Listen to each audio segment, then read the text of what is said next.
मुस्लिम समुदाय को लेकर मुस्लिम नेताओं ने बताए समीकरण। मुस्लिम समुदाय बोला अब की बार अलीगढ़ में नहीं किया जाएगा। अलीगढ़ में 2024 के लोकसभा चुनाव से पहले जहां एक और बहुजन समाज पार्टी को लेकर मुस्लिम समुदाय नाराज बताया जा रहा था, लेकिन अब जमीनी स्तर पर मुस्लिम समुदाय का समर्थन बहुजन समाज पार्टी को दिखाई दे रहा है। ऐसा मुस्लिम समुदाय के नेताओं के द्वारा बताया गया है। मुस्लिम नेता व पूर्व बसपा विधायक प्रत्याशी बिलाल अहमद व अन्य नेताओं के द्वारा लोकसभा चुनाव में जातिगत आंकड़े के आधार पर बसपा नेता के जीत के दावे किए हैं।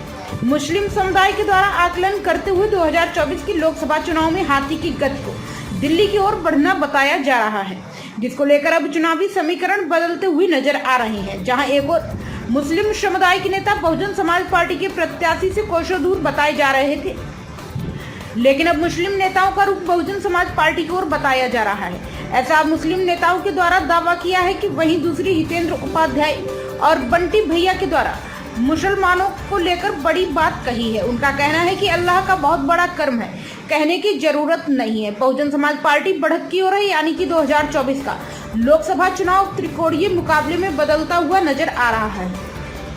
देखना होगा 2024 के लोकसभा चुनाव में सत्ता की चाबी किसके हाथ होगी। फिलहाल चुनाव को लेकर जीत के दावे किए जा रहे हैं।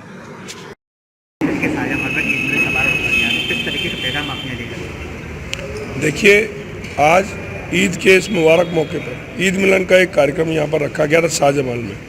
मुझे बुलाया गया, मैं सब लोगों के गले मिलने के लिए आया और इनके प्यार और इनमें जो जोश मैंने पाया उससे मैं इतना अभिभूत हूँ कि अब मुझे कोई शक नहीं है कि जब मेरा मुस्लिम भाई मेरे साथ होगा तो मुझे दिल्ली जाने से इंशाअल्लाह रहमान और रहीम या बरकातहू मुझे कोई दिल्ली पहुँचने से रोक नहीं सकता।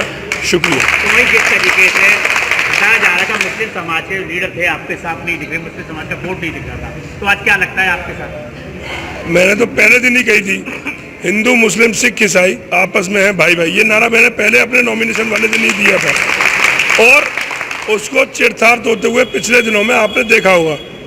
मुझे चर्च के पादरियों ने आके आशीर्वाद दिया, मुझे ईद के मुबारक मौके पर मेरे सारे मुस्लिम भाइयों ने मुझे शुक्रिया अदा किया मेरा कि आप हमारे लोगों की लड़ाई लड़ने के लिए आए हैं, तो मुस्लिम समाज आपके साथ कंधे से कंधा मिलाकर साथ चलेगा।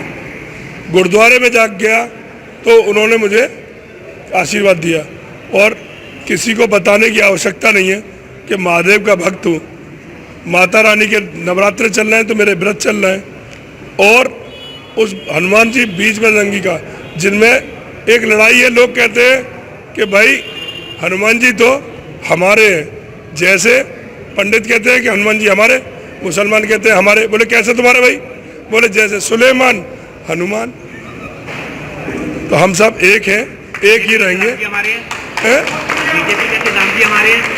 देखिए, अगर राम जी उनके होते तो इस हिंदुस्तान का प्रत्येक व्यक्ति राम राज्य की परिकल्पना नहीं करता।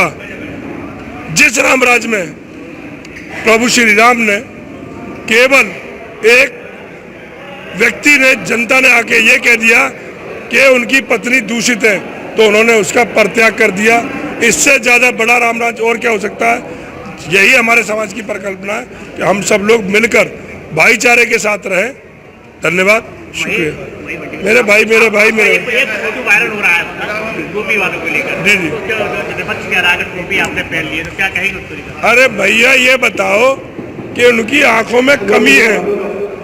भैया एक सही है सवाल। उनकी आंखों में कमी है, वो है रतौंधी, वो क्या बोलते हैं उसको जब कम दिखाई देने लगता है, रतौंधी से पीड़ित।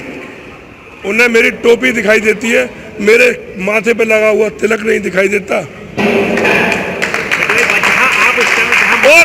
और अगर वो कहते हैं कि टोपी लगाना इतना गुनाह है, तो माननीय अटल बिहारी वाजपेयी जी, जो भाजपा के संस्थापक अध्यक्ष रहे, उन्होंने सबसे पहले टोपी पहनी। राजनाथ सिंह आज भी टोपी पहनते हैं और स्वयं कहते हैं ना मोदी जी ने टोपी नहीं पहनी, वो गलत फहमी है। मोदी जी के कई सारे फोटो चादर चढ़ाते हुए और टोपी पहनते हुए मिलेंगे। अगर वो रोक लें अगर मैं टोपी पहनने से मुसलमान हो गया हूँ तो मुझे ये कबूल है। वही आप हम आज मौजूद है भाई, यहाँ पर एक सबसे बड़ी समस्या है यहाँ के लोगों की, बरसात आते लोगों को नावों से सफर करना पड़ता है यहाँ। क्या आपको जनता मौका देती है? आज के लिए मैं आपसे इतना ही चाहूँगा, बाकी सवालों के जवाब मैं आपको फुर्सत में दोबारा दूंगा। अपना धन्यवाद।